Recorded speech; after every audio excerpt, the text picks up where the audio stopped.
A suspect is apparently arrested in the killing of 3 unhoused men who were shot while sleeping alone on sidewalks or in alleys in Los Angeles. This is Jerrid Joseph Powell, a 33-year-old, had apparently already been arrested for a homicide that occurred in LA County this week involving a follow home robbery. So a motive in the most recent shootings has not yet been announced or established. But here's what we know about the killings that have happened. So the first victim was a 37-year-old, was killed at about 3 a.m. on Sunday.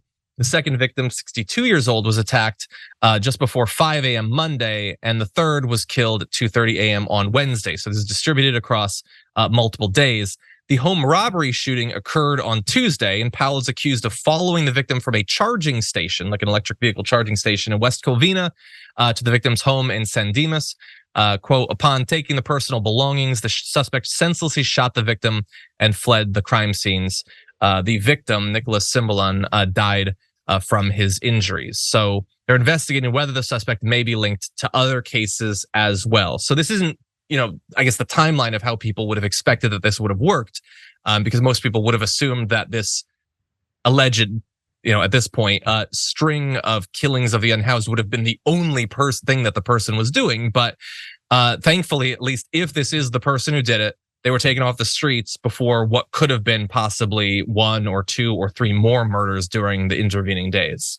Francesca, what do you make of this? I mean, it's just wild. Every single day, he's basically taken a life. And as you're talking about, like the pattern, it seemed like Tuesday when he killed this man who was charging his car, was in the middle of killing homeless people. But yeah, I mean, these are the real crimes. These are the real criminals and dangers to society, especially here, I'm just gonna say in California, that we need to be focused on. But look, I've seen I've seen The Wire. Guys, we know that actual dangerous people are not always the focus of police.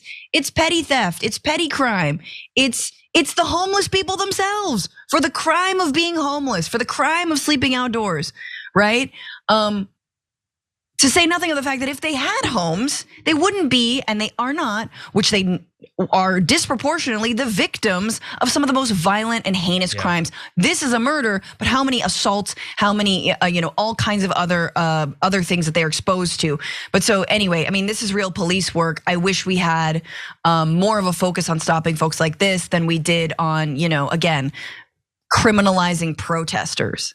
Yeah, 100%. And look, we could do both. We can be critical of cops when they're doing, what they're not supposed to, but also be happy that in this case they were able to, I guess, relatively quickly get the person off the streets. I mean, I don't know if there hadn't been this shooting in the home, I don't know, would the person still be out there still praying? Right. I don't know.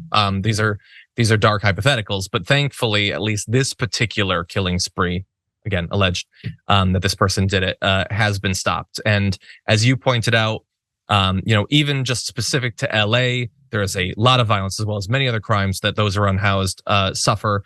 There was a study that came out a few months ago in the LA Times showing that single homeless women, specifically in LA County, 35% have been physically attacked.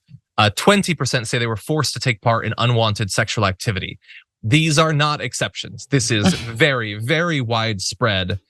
And, again, I don't know what this person's motivations were. If he is in fact the person who committed the crimes, we know that these sorts of attacks and killings are commonplace in cities throughout America. And it's why when I see another segment by like a Jesse Waters demonizing the unhoused, I get so angry because yes, I know it's inconvenient to you that you have to step over a human who's sleeping on the streets of New York in the winter. That's super inconvenient. Well, you know what else is inconvenient? Being raped, assaulted, and murdered. That's more inconvenient. It is way, way worse to suffer these indignities and crimes than to just be a thing that Jesse Waters sees out of the window of his limo. So anyway, I'm glad that they caught this guy. That does not mean that the unhoused of LA County are now free and clear from violence and exploitation, and way more needs to be done to protect them. Yeah, stop criminalizing homelessness. Rein in the housing market, for the love of God. Exactly, yes. Yeah, and that definitely needs to be a big part of the conversation. weirdly enough, that's not a thing that Jesse Waters focuses on. He wants to get rid of the unhoused, but not by making them housed. Just get rid of them. Well, I mean, or by murder. I mean, this is fine for him. He's not, look, this is what's so funny about it. It's like, if the homeless are the victims, you think Jesse Waters is gonna do a whole thing about how there's a murderer on the loose in LA and they can't get him under control. No, because he doesn't care. Because that's fine. That is the natural conclusion of, the tough on crime, so to speak, policies. Tough on homeless people. Just stop being homeless. You know, and we'll forget the fact that you're being beaten and robbed and raped and all of that. Just forget all of that stuff that happens to you and makes it so difficult for you to exist.